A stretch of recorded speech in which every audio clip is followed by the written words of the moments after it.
We are here in Columbus with a couple of Bill Greene's guys, Ricky Williams, Geno Smith, and these guys are the go-to guys when it comes to Florida football. Bill Greene laid up right now, too old, couldn't make it here, so I'm gonna have to pinch hit. So, first and foremost, any messages you want to send to Bill?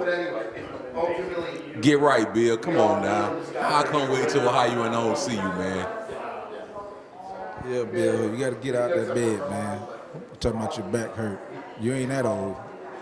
Now, you guys come up here with a tremendous crew of high school players, class of 23, 24. Just how sick is this collection of guys that you're here with? I mean, me personally, I think this is the best collection ever that SFP has ever had. Like between the 23 and the 24 class, you got at least five five-star kids.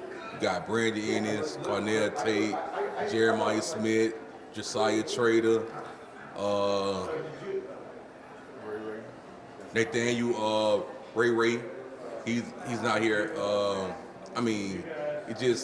We got Hakeem Williams. The list just goes on and on.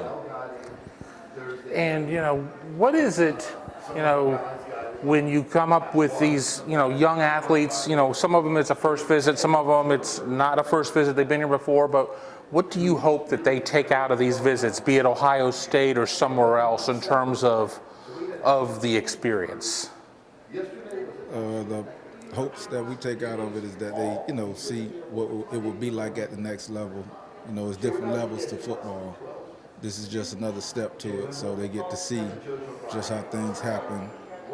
It might happen the same way at their high school, but then again, it might not. So, just a transition on how they could get better, see how to get better, see what reps they could get, take advantage of their reps and stuff like that.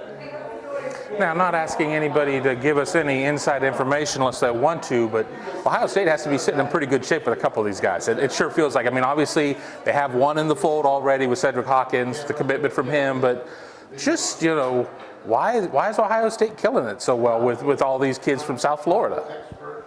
I think because they relate a lot with the kids, like Coach Hartline, Coach Key, the running back coach Alfred. Like they don't sugarcoat nothing. They don't sugarcoat anything. They just keeping it real with the guys. Coach Hartline had the record of developing receivers. So if you play wide receiver at a high level, there's no way that you won't look at Ohio State and look at Coach Hartline. Same with the running backs with Coach Alfred and Mark Fletcher. Coach Alfred, everywhere he's been, he's produced. Like the same with the DBs. Ohio State had DBs in the first round the last 5, 6, 7 years. So Sid and Sharif, they're going to take a look at that. So it's like production. Production. They producing talent. So kids of this stature, they have to do their due diligence. Now, we'll focus on one position in particular, receiver. Mm-hmm. Tate, Ennis, Trader, Smith, the list goes on and on and on. It's a challenge that you guys have to have is keeping all these guys happy, just, in terms of, just, you can't do it, somebody else can do it. There's just so much talent there. One thing about these guys, they all unselfish. Like, that's the first trait that all of them have. Brandon might get kind of forceful sometimes because he's just he's an ultimate competitor, but those guys are very selfish. They take each other out, put each other in. It's really no ill will toward each other. Like they all friends. They all boast each other up. They love each other, so it's no problem. It makes it easier when they love each other. They just, we don't. That's one thing we don't. If you're not for SFV, you can't play with us because it's like a brotherhood. Even us coaches, we laugh, joke, argue, but we still brothers. It's easy, I think, with all the talent to maybe forget that Cedric Hawkins is part of this class, already committed to Ohio State. People are going to sit there. We all like to look at, the receiver or running back because of just what the position is. As guys that are around said, what is Ohio State getting in said? An ultimate competitor. He's going to compete He always wants to play. I don't care if it's 100-0, 20-0, 1-0. He wants to be out there. That's just it. Like say it is in Titusville, Florida. We in Miami. Say it actually gets on the turnpike to come down to Miami to practice. Practice. Not playing the game. Practice. That's what kind of kid that Ohio State is getting with Sid. He's a leader. Like, you know, when he doesn't play for us, it hurts our defense because he's our leader of our defense. We have a lot of great players, but everyone can't lead, and he's our leader. How important is it getting these 24 guys already out here in the mix and getting them exposed to all this? I mean, obviously you guys have some dudes in 24. What is the importance of being able to get them started in this process early?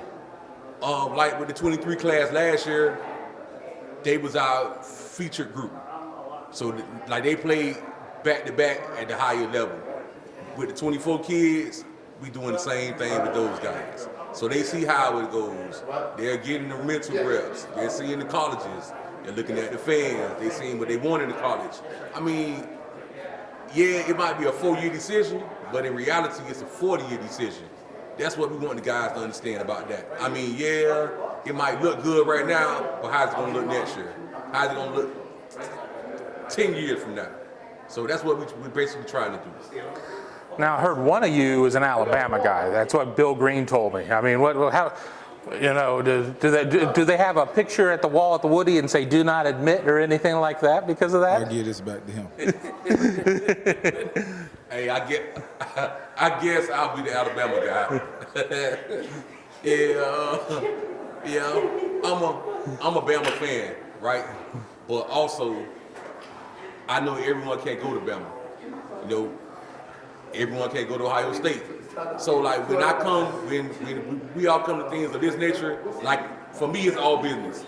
Like regardless of my personal likes or whatever, I mean, you know, whatever the kid decide or his parents decide or they decide together, I'm all for it. I mean, I might like joke around with the guys, like, no, everybody's going to Bama, but no, I'm not really like that. And a question for you, Geno. I mean, how much has this whole process changed through the years in terms of where, the football pipelines are at in terms of the big visit weekends? I mean, heck, there were signs for the recruits that fans were holding there. How have things changed in all the years that you've been around the sport and been involved in taking care of athletes? It changes a lot, and it changes year by year. You have to keep up with it because, like you said, it's a lot. It's a lot that goes into it. Like even as far as social media, a lot of that carries with it, and sometimes it deters kids. Like, sometimes you get a little scared and you won't know what he's thinking. In his heart, he's already thinking one thing, but they do things for social media. They want to be liked or however it goes. So that's why everybody does the pictures now and the Heisman trophies and all of this. But like you said, back through the years, none of that was going on. You better get in somebody's school and commit and get out of there. Last question. You guys get the opportunity, obviously, at South Florida Express is able to go out and go on tours and take kids to camps and everything else. Is there anything that surprises even you guys in terms of these visits? I mean, we talk about how things change from year to year and maybe month to month now that we're in the world of NIL and everything else changing. Do things even surprise you guys sometimes? It's definitely surprising. Like to me, like what I saw today, like with the signs, like I really couldn't believe it. Like I heard it, but I had to go see it. I mean, these fans actually had signs of kids saying, "Welcome, please come here." I've never, ever saw that. I mean, for guys like JoJo and JJ, like they're the younger guys, so I'm sure it really, like wow, like they really know who the hell I am. Like, like Brandon and Carnell, I'm sure they done seen that, they done heard it. They're older, but for the younger guys, I know they had a lasting effect on them. Far as like going to different colleges and camps, our great leader Brett Getz makes it able for us to, to take the kids out and, like we give Brett a hard time sometimes, but he's a great guy. We're gonna give him a hard time all the time. All the time. But he made sure that we get the kids out everywhere. I mean, it could be in Cali, Vegas, Miami, Ohio, wherever. If they want SFU to show up, 9 times out of 10, our kids are coming.